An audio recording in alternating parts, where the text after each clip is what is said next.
Hello everyone, welcome to Beyond Teachings. I am Suman Shankar, your physics teacher. तो आज हम लोग क्या पढ़ने वाले हैं स्टूडेंट्स? आज हम लोग पढ़ने वाले हैं मोशन के बारे में। ठीक है, तो प्रीवियस सेशन में हम लोगों ने क्या पढ़ा था? प्रीवियस सेशन में हम लोगों ने क्या जाना? मेजरमेंट, किसी भी चीज़ का हम लोग मेजरमेंट किस तरह से करते हैं ये हम लोगों ने जाना था ना। स्ट्रेट लाइन किस तरह से मेजर हम लोग करते हैं, बहुत बड़ा डिस्टेंस है तो कैसे मेजर करते हैं किलोमीटर्स में, छोटा डिस्टेंस है तो सेंटीमीटर्स, मिलीमीटर्स। ठीक है, ये सारी चीज़ें हम लोगों ने प्रीवियस क्लास में जानी थी। तो आज हम लोग एक चीज़ का पढ़ेंगे, मेजरमेंट का एक टॉपिक बचा हुआ है जो कि measurement of A curve line है। ठीक है, मतलब कि अगर सपोज हमारे पास एक स्ट्रेट लाइन इस तरह से दिया हुआ रहता है, तो जैसा कि मैंने आपको बताया था कि अगर वो स्ट्रेट लाइन का क्या डिस्टेंस के ऊपर डिपेंड करता है। ठीक है, अगर छोटा स्ट्रेट लाइन दिया हुआ है तो हम क्या करेंगे, उसको सेंटीमीटर स्केल से मेजर कर सकते हैं, और बड़ा लाइन है तो उसको मीटर स्केल से मेजर कर सकते हैं ना। ठीक है, या फिर और ज़्यादा है तो उसको हम लोग टेप वगैरह से मेजर कर सकते हैं। तो आज के सेशन में हम लोग ये जानने वाले हैं कि अगर हमारे पास लाइन कैसा है, कर्व लाइन है, अगर कैसा टेढ़ा मेढ़ा कर्व लाइन अगर दिया हुआ है सपोज, तो उसका हम लोग किस तरह से मेजरमेंट करते हैं। समझ में आ रही है बात? तो यहाँ पे जिस तरह दिख रहा है ये एनसीईआरटी वाला आपका एक्टिविटी है, इसमें क्या है, एक कर्व लाइन है ए बी दिख रहा हुआ है यहाँ पे, ये जो ब्लू कलर से दिख रहा है ये क्या है, एक कर्व लाइन है ए बी। ठीक है ना। अब इसको क्या करना है, ये कर्व लाइन मुझे दे दिया गया है तो मुझे क्या करना है, इसको मेजर करने बोला गया।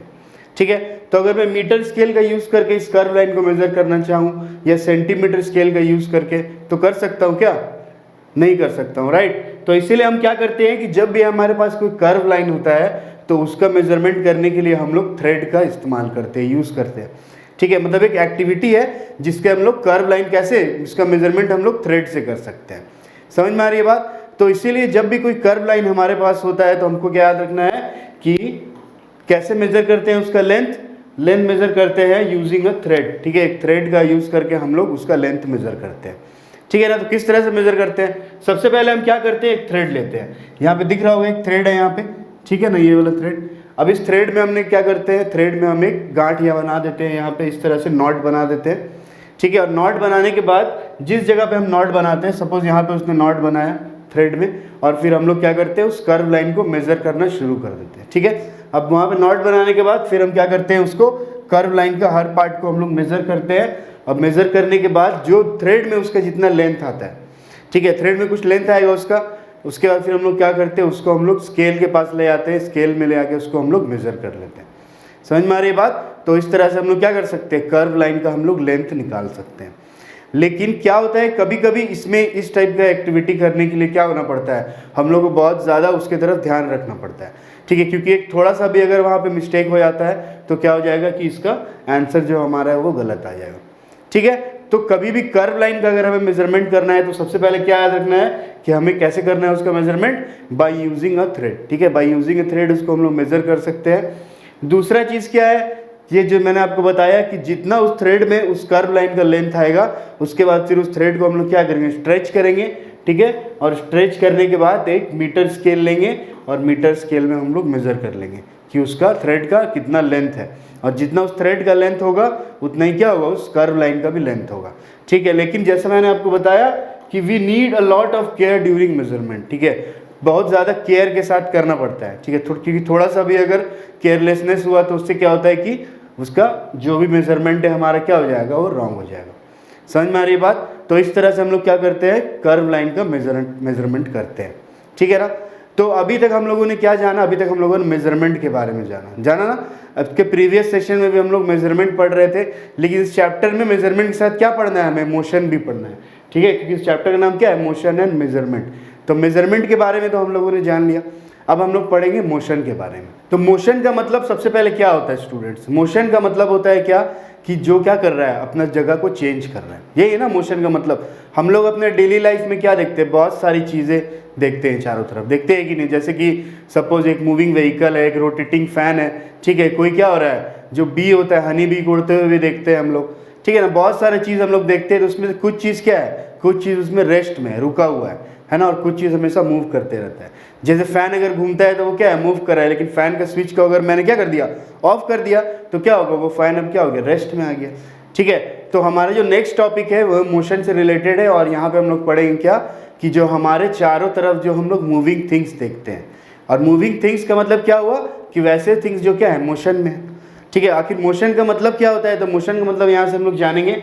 तो यहाँ पे सबसे पहले ये बोल रहा है कि object in motion will not at the same place after some time while the objects are rest will be at the same place. ठीक है, अब इसमें क्या बोल रहा है कि अगर हम लोग कोई ऑब्जेक्ट अगर मोशन में होता है, अगर कोई ऑब्जेक्ट क्या होता है, अगर मोशन में होता है तो उस केस में क्या होता है, अगर मैं देखता हूँ उसको तो क्या होता है कि वो हमेशा हमें एक जगह पे नहीं दिखाई देता है, नहीं दिखाई देता है ना। सपोज अगर मान लेता हूँ एक साइकिल मेरे आगे से पार हुआ, तो वो साइकिल क्या है, मोशन में है। तो मैं क्या करूँगा, मैं जब साइकिल को देखूंगा तो पहले साइकिल कहीं जगह किस दूसरी जगह पे होगा, फिर थोड़ा टाइम के बाद फिर उसका जगह फिर से चेंज हो जाएगा, प्लेस उसका चेंज हो जाएगा, पोजीशन, राइट। फिर थोड़े टाइम के बाद उसका फिर से पोजीशन चेंज हो जाएगा। उसी तरह से जो मोशन में जो भी ऑब्जेक्ट होता है वो क्या होता है, हमेशा अपना उसका पोजीशन टाइम के साथ चेंज होते रहता है, होता रहता है ना। तो वैसा ऑब्जेक्ट को हम लोग बोलते हैं कि ऑब्जेक्ट क्या है, मोशन में है। ठीक है ना, डेफिनेशन पढ़ेंगे अभी हम लोग उसका। और वैसा ऑब्जेक्ट क्या होता है जिसका पोजीशन टाइम के साथ चेंज नहीं होता है। जैसे सपोज एक क्या है, एक कोई रुका हुआ है, कोई बैठा हुआ है, सपोज एक चेयर है, बेंच है, उसमें कोई बच्चा सपोज स्टूडेंट बैठा हुआ है और वो बहुत देर तक 1 घंटा तक वहाँ बैठा हुआ है, तो मैं उसको क्या करूँगा, थोड़ा टाइम के बाद देखूंगा तो उसका पोजीशन क्या होगा, वही होगा। फिर थोड़े टाइम के बाद फिर से उसको जाके देखूंगा तो उसका पोजीशन फिर से क्या होगा, वही होगा। तो वो क्या कर रहा है कि टाइम के साथ पोजीशन को चेंज वो नहीं कर रहा है, राइट। तो इसीलिए मैं क्या बोलूँगा, वो मोशन में नहीं है, वो क्या है, रेस्ट में है। ठीक है, तो मोशन का जो डेफिनेशन होता है, मोशन का डेफिनेशन हम लोग पढ़ते हैं इस तरह से कि motion is defined as the change in position of an object with respect to time. Simple है, ठीक है ना। अगर कोई भी ऑब्जेक्ट क्या कर रहा है, अपना पोजीशन को चेंज कर रहा है टाइम के रिस्पेक्ट में, जैसे जैसे टाइम बढ़ रहा है तो उसका क्या हो रहा है, पोजीशन भी चेंज हो रहा है, तो मैं क्या बोलूँगा, ऑब्जेक्ट क्या है, मोशन में। ठीक है ना। तो अब मोशन को समझने के लिए एक बहुत अच्छा एक्टिविटी है जो आपके एनसीईआरटी वाले बुक में दिया हुआ है। ठीक है, उस एक्टिविटी को आइए हम लोग समझते हैं। तो यहाँ पे क्या किया गया है, यहाँ पे एक पेपर लिया गया है। सबसे पहले एक पेपर लेंगे हम लोग, उस पेपर में क्या करेंगे कि कुछ चीनी, ठीक है, शुगर का कुछ जो क्यूब्स होता है, छोटे छोटे शुगर का क्यूब्स हम लोग उसमें डाल देंगे। ठीक है, थोड़ा देर तक रख देंगे। तो रखने से क्या होगा कि अब शुगर से कौन आता है, अगर चीनी होता है तो वहाँ पे क्या होता है, आंट चींटियाँ आ जाती है। तो यहाँ पे भी क्या होगा कि यहाँ पे भी चींटियाँ आ जाएगी। ठीक है, तो हम क्या करेंगे कि हम कोई एक आंट को क्या करेंगे और उसमें क्या करेंगे, उसका पोजीशन को हम लोग मार्क करेंगे। ठीक है ना। सपोज एक आंट क्या था, एक आंट ने यहाँ से शुगर उठाया, सबसे पहले वो वहाँ था, तो मैंने क्या किया, इसका पोजीशन यहाँ पे मार्क कर दिया। ठीक है, अब इस आंट को मैं क्या कर रहा हूँ, इस आंट को मैं देख रहा हूँ। अब क्या होगा, फिर ये थोड़ा सा आगे गया, अब कभी इसका पोजीशन क्या हो गया, इधर हो गया, है ना। फिर मैंने थोड़ी देर के बाद उसके पोजीशन को मार्क कर दिया, फिर थोड़ा देर के बाद उसका पोजीशन यहाँ हो गया, फिर से मैंने इसको मार्क कर दिया, है ना। और फिर उसका पोजीशन क्या हो गया, यहाँ पे हो गया, और मैंने क्या किया, फिर से उसको मार्क कर दिया। अब पेपर में मैंने उस आंट का पोजीशन को मार्क किया। अब मार्क करने के बाद क्या करना है कि उस पेपर को फिर से उससे शुगर को हटा देना है और उससे जितना भी आंट है उसको भी हटा देना है। ठीक है, अब उस पेपर में क्या बच जाएगा, उस पेपर में सिर्फ जो मैंने मार्क किया हुआ है उस आंट का पोजीशन वो बच जाएगा, राइट। तो वहाँ पे अब मैं क्या करूँगा, उस आंट का जो पोजीशन मैंने क्या किया है, वहाँ मार्क किया है, मैं उसको क्या करूँगा, मिला दूंगा लाइन से। ठीक है, इस तरह से जैसे पहला पोजीशन मैंने यहाँ मार्क किया था, दूसरा यहाँ, तो मैं क्या करता हूँ, उसको इस तरह से मिला देता हूँ। ठीक है, फिर मैंने तीसरा कहाँ पे किया, यहाँ पे किया, इस तरह से मिला देता हूँ। फिर मैंने क्या किया, इस तरह से मिला देता हूँ। तो यहाँ पे मुझे क्या लग रहा है कि इसका जो पोजीशन है, चींटी का जो पोजीशन है वो क्या हो रहा है, वो टाइम के साथ चेंज हो रहा है ना। पहले यहाँ था, फिर यहाँ गया, फिर इधर गया, फिर इधर गया। तो इससे मुझे इसका पाथ पता चला। इसका पाथ कैसा है, कुछ इस तरह का इसका पाथ है। ठीक है ना, मतलब ये क्या है, ये जो एंड है ये क्या है, ये मोशन में मूव कर रहा है, मूविंग थिंग्स अराउंड अस। समझ में आ रही है बात। तो इस तरह से हम लोग कैसे इससे, इस एक्टिविटी से हमें क्या पता चलता है, इस एक्टिविटी से हमें ये पता चलता है कि जो भी ऑब्जेक्ट या कोई भी चीज़ अगर मोशन में होता है, ठीक है ना, तो वो अपना पोजीशन को हमेशा चेंज करता रहता है। ये आंट क्या था, मोशन में था, चल रहा था। ठीक है, कैसे पता चला, मैंने इसका पोजीशन को मार्क किया हर जगह पे, इसका मतलब, और मार्क करने के बाद इसका पोजीशन मुझे पता चला कि ये क्या हो रहा है, अपना पोजीशन को चेंज कर रहा है टाइम के साथ। समझ में आ रही बात। तो इसीलिए मूविंग थिंग्स अराउंड अस में हम लोग ये पढ़ते हैं कि हमारे चारों तरफ क्या है, हम लोग बहुत सारा तरह का चीज़ देखते हैं, उसमें से कुछ मोशन में होता है, ठीक है, उसमें से कुछ क्या होता है, रुका हुआ होता है। तो हम किस तरह से जज करते हैं कि कौन मोशन में और कौन रुका हुआ है, किस तरह से, उसका पोजीशन से जज करते हैं, उसका पोजीशन विद टाइम के साथ, क्या उसका पोजीशन टाइम के साथ चेंज हो रहा है, अगर हो रहा है तो मतलब वो मोशन में है, ठीक है, और अगर नहीं हो रहा है तो वो क्या है, मोशन में नहीं है। तो हम अपने चारों तरफ, हम लोग डेली लाइफ में हम लोग बहुत सारा टाइप का मोशन देखते हैं, जो ऑब्जेक्ट क्या होता है, मोशन करता है। लेकिन सब ऑब्जेक्ट क्या होता है, अलग अलग तरह से मोशन करता है ना। जैसे स्ट्रेट रोड में अगर एक व्हीकल चल रहा है तो उसका मोशन क्या है, अलग टाइप का है। अगर फैन क्या हो रहा है, घूम रहा है, तो उसका मोशन क्या अलग टाइप का है। अगर सन के चारों तरफ प्लैनेट्स क्या कर रहा है, रिवॉल्व कर रहा है, तो उसका मोशन भी क्या है, अलग टाइप का है ना।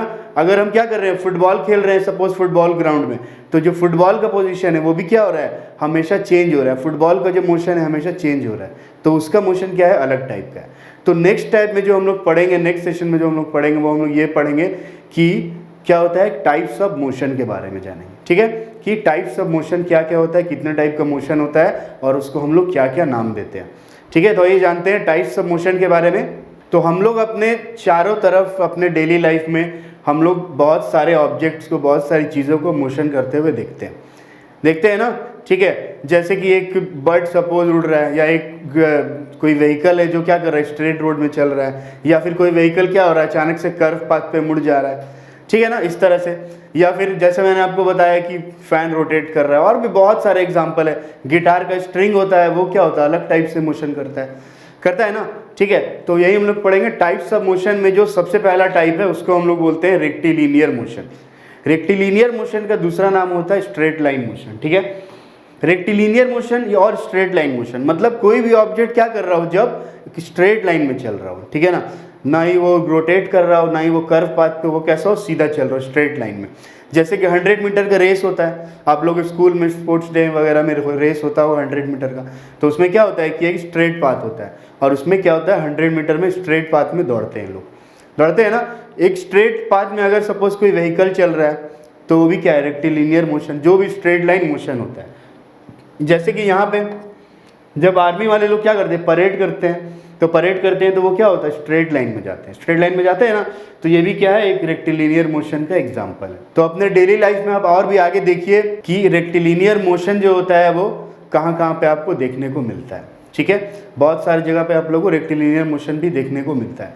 अगर कोई ऑब्जेक्ट को मैं ऊपर से नीचे गिरा रहा हूँ तो वो भी क्या, स्ट्रेट लाइन में गिरेगा, सीधा गिरेगा, तो उसको मैं क्या बोलूँगा, रेक्टिलिनियर मोशन बोलूँगा। ठीक है, दूसरा टाइप का जो मोशन है उसका नाम है सर्कुलर मोशन। ठीक है, सर्कुलर मोशन का मतलब क्या हुआ, सर्कल के फॉर्म में जो घूम रहा है, मतलब जब कोई ऑब्जेक्ट कैसे घूम रहा है, सर्कुलर में घूम रहा है। ठीक है, गोल घूम रहा है, जैसे कि फैन रोटेट कर रहा है। ठीक है, जैसे कि यहाँ पे रोटेशन ऑफ द फैन, उसके बाद फिर रोटेशन ऑफ द, ये क्या है, ये हमको डायरेक्शन बताता है। ये आपने देखा होगा ना, ये क्या होता है, ये डायरेक्शन बताता है। किसका डायरेक्शन बताता है, विंड का डायरेक्शन बताता है। ठीक है, हवा किस डायरेक्शन में बह रहा है। तो ये भी क्या होता है, जब हवा बहता है, विंड जब ब्लो करता है, तो ये क्या होता है, सर्कुलर मोशन में पहले घूमता है, और उसके बाद फिर जिस डायरेक्शन में वो ब्लो कर रहा है वो डायरेक्शन में इसका एरो हो जाता है। समझ में आ रही बात। ठीक है, तो ये सब क्या है, सर्कुलर मोशन हुआ। और भी सर्कुलर मोशन के बहुत सारे एग्जांपल है। फॉर एग्जांपल सन के चारों तरफ जो प्लैनेट घूमता है वो भी क्या है, वो भी सर्कुलर मोशन का एग्जांपल है।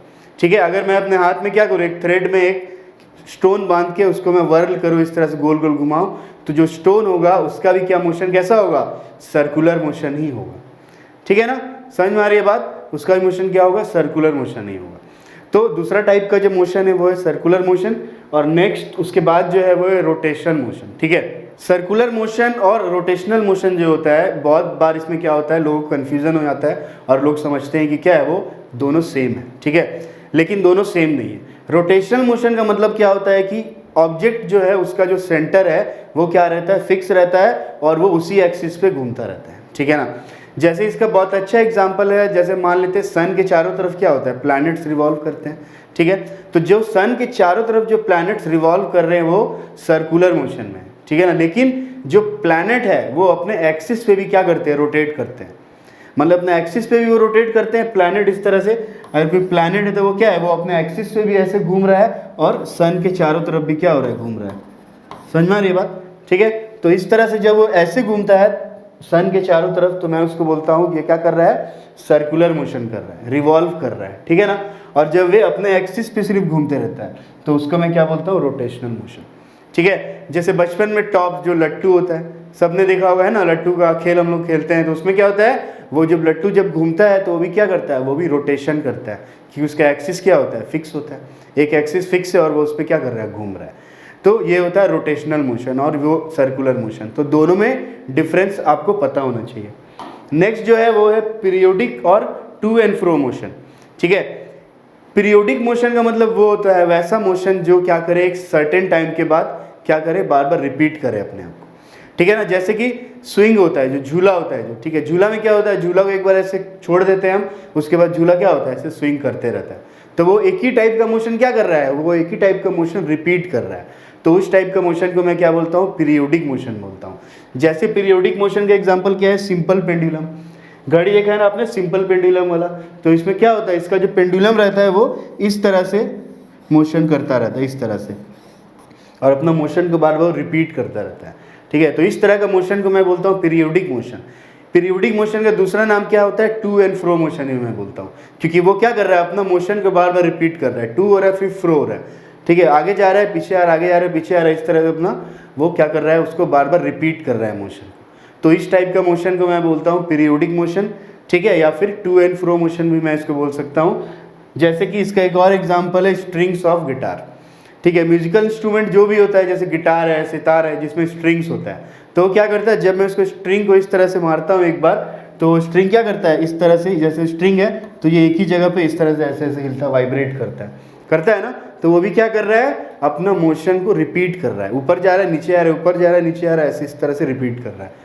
तो मैं उस टाइप का मोशन को बोलता हूँ पीरियोडिक मोशन। तो ये बात क्या थी, ये बात थी मोशंस की, टाइप्स ऑफ मोशन की, अलग अलग टाइप्स के मोशन हम लोगों ने जाना, rectilinear, circular, rotational and periodic. लेकिन हमारे डेली लाइफ में या हमारे चारों तरफ कुछ ऐसे मोशन भी हैं जो क्या होता है, मिक्स मोशन होता है। ठीक है, उसको मैं बोलता हूँ मिक्स मोशन।